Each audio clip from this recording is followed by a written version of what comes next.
Hello everyone, it's me again, Burntam, DIY TV, panibagong araw, panibagong vlog na naman tayo mga ka-DIY. Sa araw na to, meron ulit tayong gagawin dito sa Pajibar natin, Pajero 4M40 GDM 4x4 Matic. Ayan, so bago natin tuloy yung video, shoutout muna natin syempre Anal's Vlog, pag-subscribe sa YouTube channel at pag-follow yung Facebook page niya. At syempre, shoutout din natin yung mga kasama natin dito, Erong Cabrera ng San Juan, tapos Melanie Pantalyon, taga-Panakul. Are taga-Panakul, kamusta kayo dito? Ayan, may kakabit tayo. Ipapalit tayo ng drive belt or fan belt dito sa 4M40 natin. At syempre, una natin gagawin ay magpapalit tayo ng alt. So ito yung code nung belt niya, alternator, compressor belt. Compressor belt blue. Compressor belt.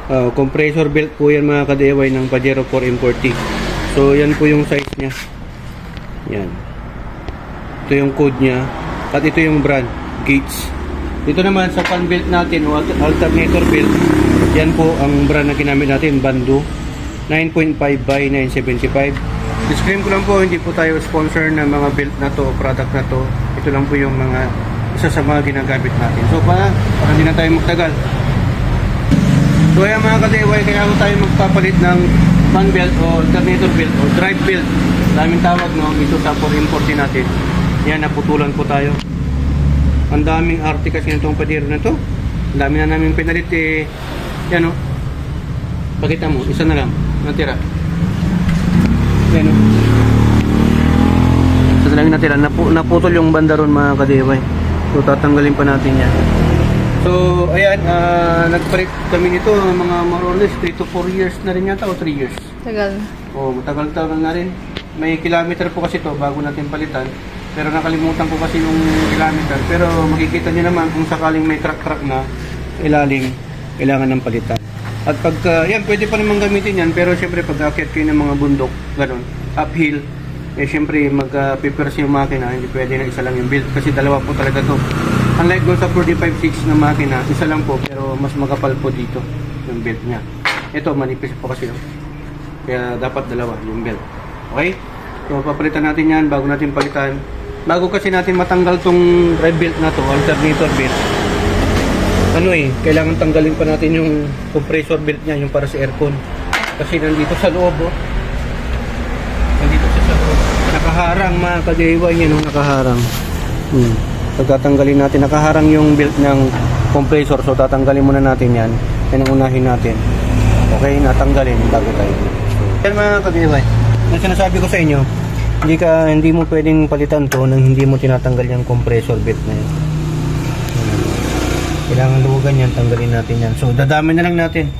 Kaya watch and learn. Huwag kayo maglilipat ng channel kasi para matuto kayo kung paano magpalit ng compressor belt at ng alternator belt dito sa Pajero 4M40. So ayan mga ka-DIY, binaklas natin itong intercooler turbo para na sa ganun may pasok natin itong P-socket kasi yung mumpog. Pati yung battery tinanggal natin. Pailaw nga ron. So tanggalin muna natin to, luwagan natin itong sa may So ayan mga ka-DIY, niluluwagan na natin yung pulley. Yan. So ayan, pataas yung paluwag. Pag lumuwag na, okay na yan. Ibababa na natin para matanggal natin yung belt. Size 14 yung gamit na tools natin dyan. Yan, tapos luwagan na rin natin dito. Pag naluwagan na natin yung pulley, luwagan natin dito, tapos try natin ibaba yan, bababa yan. Pag luwag net, ibaba yan para matanggal natin yung belt.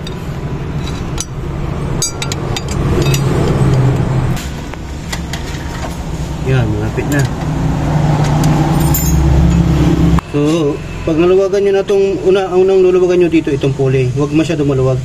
Tapos saka nyo luwagan tong dito sa may mahabang bolt para matanggal nyo yung belt. So pag tanggal ng belt ganyan, tandaan mo kasi sa paglalagay ganyan din yung sura nya. Ito po yung compressor belt. Yan.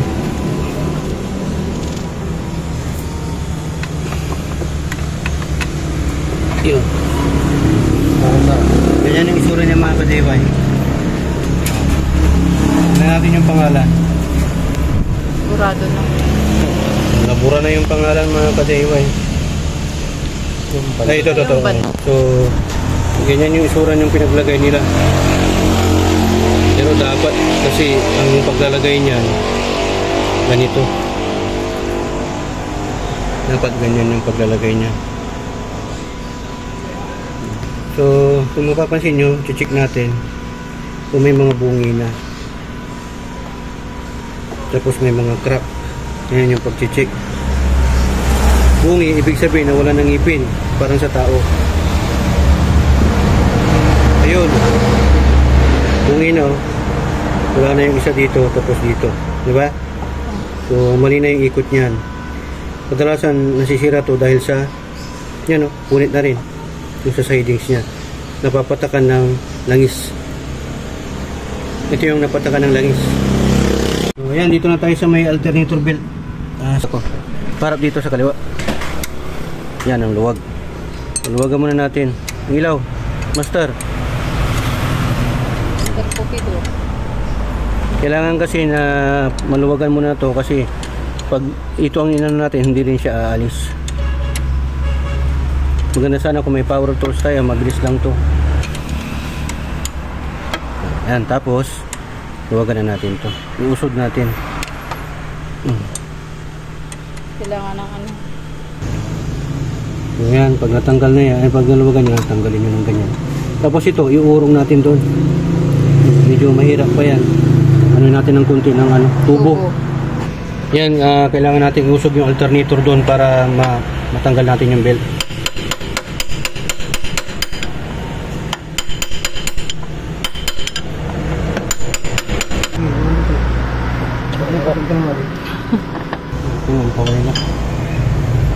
Okay. So yan, actually luwag naman na siya, pero pag ilalagay kasi natin yung belt mamaya masikip pa yun, kaya ito dapat may sagad natin doon na maigi. So ito pwede naman nang tanggalin. Yan, basta tanggalin ko na siya babaw. Yan. So tandaan natin uli yung pangalan kung paano tanggal na. Ito yung mahirap na part dito, yung magic tricks.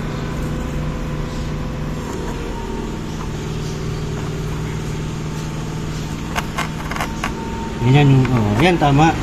Dito nakaharap, di ba? Yan. May bando rin po yung brand, RPF 9.5 by 975 LA. So yan. Madami na rin cracks. Yan. Palitin na rin talaga siya, mga 3 years na rin po ito. Eh laging araw-araw na ginagamit. Dito sa ano niya, may mga pulit-pulit na rin. Yan. May wire po kasi ito. Lalim, nylon wire, ganun. Parang gulong din. Okay? So, ano na natin? Palitan natin. Bando, made in Japan. Palitan natin. Yan. Natin yung pangalan. Yung iba kasi ang ginagawa nila, tinatanggal nila yung pan. Ito. Tanggalin ng buo. Madali lang, pero mahirap ka mag-glass. Ayan, swerte.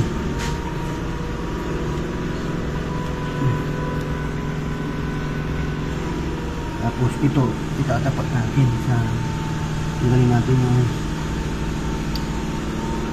sabuhin natin na walang maiwan para lumapat ng maayos. So unahin natin yung sa loob pa mismo. Ikutin muna natin to, check natin kung wala na. Tapat talaga.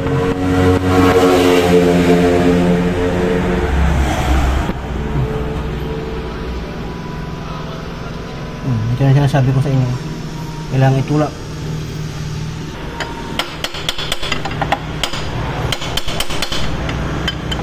Tulak mo. Okay mga kadeway, sinagad na natin. Check natin kung kaya na. Medyo mahirap talaga to. Itong magbalik. Oh.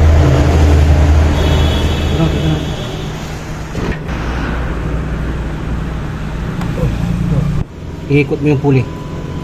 Baba. Hindi, balik. Yan. Ayos na. Yan, no? Yun. So, okay na mga kadeway. Yung isa na lang. Yan talaga ang diskarte niya, no? Hihirapan ka talaga. Okay. Yan. Pangalawang puli na tayo mga kadeway. Ito yung napapanood lagi ni Ana na bakit pumapasok yun? Ganito. Tuwan. Yan na.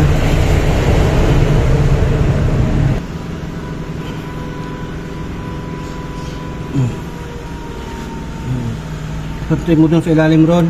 Ha? Pasok ko dun sa ilalim, pantay mo. Ron, pantay mo na dyan. Ayan. Ayan, natin na. Puti lang natin itong puli.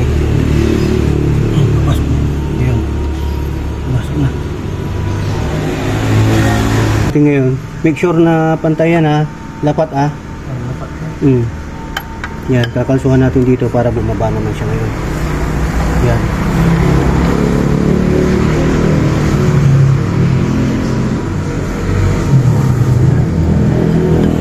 Talaga nating ano to, ibaba para mahila natin to.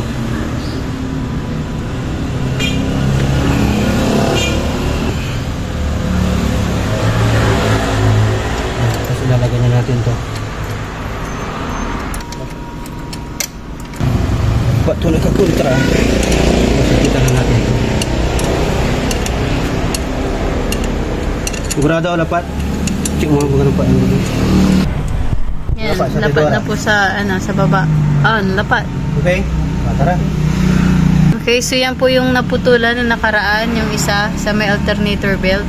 So, pinalitan na po natin. So, make sure po mga ka-DIY na nakalapat po para maganda po yung kain niya, hindi masira po agad. Ayan, hinigpitan na po nila. Make sure po na mahigpit para maluwag. Ito mga ka-DIY para po mag-charge yung battery natin. Pag maluwag po kasi maingay po yan, tapos hindi po mag-charge. So hindi ko pa masyadong hinigpitan dito kasi hilain pa natin to dito muna. Yan. Pag tama na yung play nito, yung hila nito, saka natin hihigpitan dito. So ganito po yung pagpapalit ng alternator belt, fan belt or drive belt dito sa Pajero 440. Hindi rin pwedeng masyadong mahigpit mga ka-DIY. So yan, ganyan lang po ang tamang higpit. So, hindi naman pwedeng masyadong mahigpit at hindi rin pwedeng masyadong malawag kasi baka mas maputol. Ito mamaya mag-adjust pa to kasi bibilat pa. So pag okay na yung higpit dito, yung play niya, parang kadena lang po yan ng motor. Higpitan mo na dito para hindi na siya gumalaw-galaw. Para hindi na siya mag-adjust. So ngayon mga ka-DIY, magpapalit na po tayo ng compressor belt dito sa Pajero 440 natin. So ito yung luma. Ganyan yung pinagtabit nila. Nakaharap doon. So ibang brand ngayon, sir? Bando yung dati, ngayon Gates. Ang Gates kasi Amerika. Okay. So check natin. Sa ilalim. Boss Erong Cabrera. Palagay. Yan. Yan. Tawid mo dito. Yung puli na malaki. Yung nasa labas. Ay, dyan, sir. Dyan. Yan. Sige na, pasok mo. Pasok mo. Kulang pa yata ng baba. Yan ba? Kulang. Ilang, ikutin mo. Baba ko pa. Yan, pagka bababa pa natin mga ka-DIY yung puli para bumaba siya talaga. Oh, yan. Kasi bago yung puli natin kaya mahigpit, masikip pa.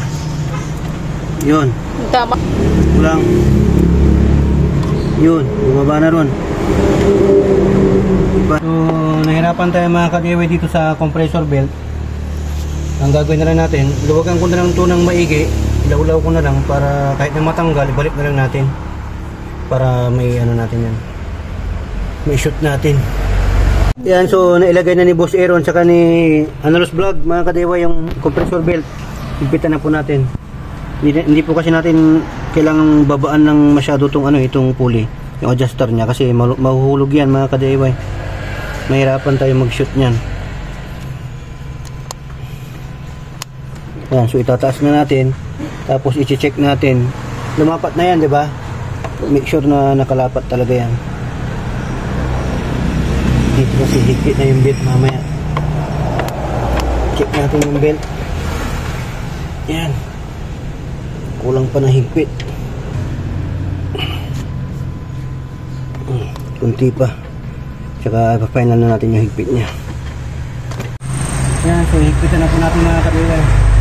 Pababa ang higpit nito, tapos dahan-dahan lang. Yan, okay na. Pagka dumudulas na, okay na po yan. So, ganyan lang po magpalit ng compressor belt dito. Ang unang gagawin nyo, luwagan nyo to. Pag naluwagan nyo na to, pwede rin ito muna luwagan nyo kasi make sure na hindi siya malalaglag yung pulley. Tapos luwagan nyo to para bumaba to, itong pulley. Pag bumaba na to, pwede mo nang tanggalin yan. Tapos pag ipapalit mo naman, pag papalitan mo na, isagad mo yung pinakasagad. Huwag lang yung mahuhulog to. Kasi pag nahulog to, mahirap ilagay.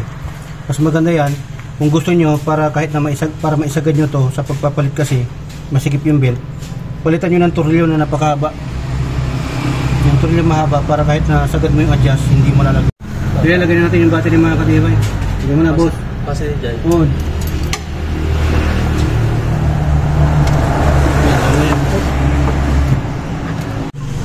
So ayan mga ka-DIY, testing natin yung ginawa natin na pinagpalit natin ng fan belt at ng compressor belt. Tandalin natin. Check mo video mo, ilawan mo.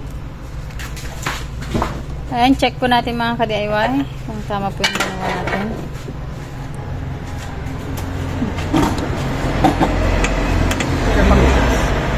Sige.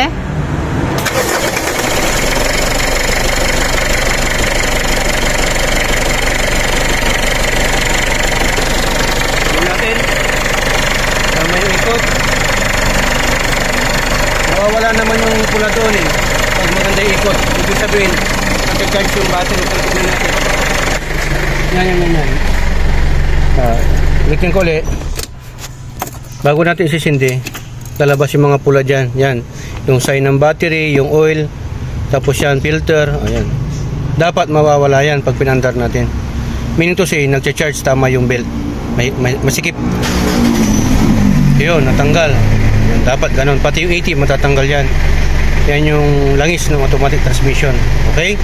So, check natin sa baba. Sinunga mo. Ayan, check natin mga ka-DIY. Yung generator natin kanina. Okay naman po.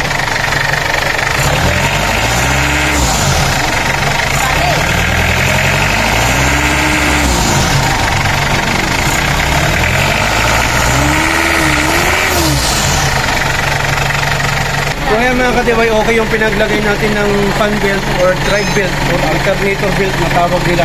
Marami kasing pangalan yan. So ang sunod na i-check natin yung pinagkabit natin ng compressor belt, yung aircon. Check mo dyan, tapos ilawan mo. Tapos check natin sa baba yung ilaw.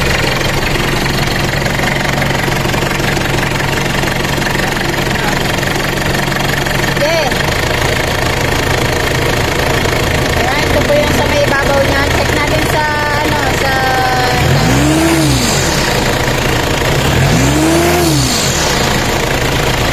check po sa ilalim. Okay, sige.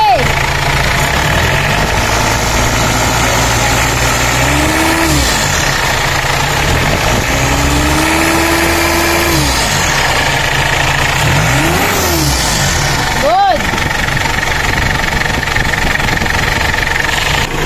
So ayan mga ka-DIY, okay yung pinagawa natin, pinagkabit natin. Check natin, papatay natin yung makina para ma-check natin kung nagbago yung play niya.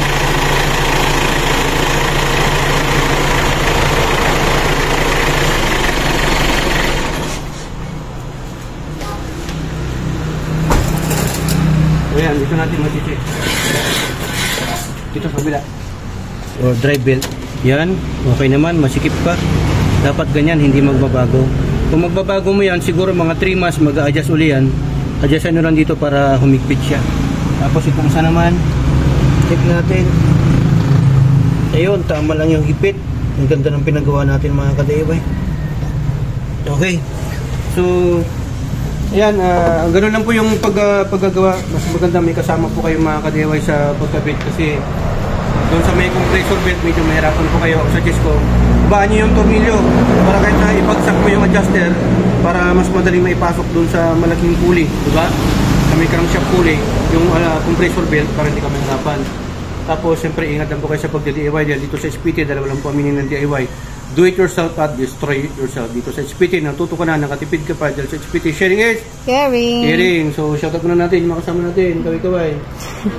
Yan. So, ayan. Maraming salamat. Ito, Burn Camp. Sa inyo.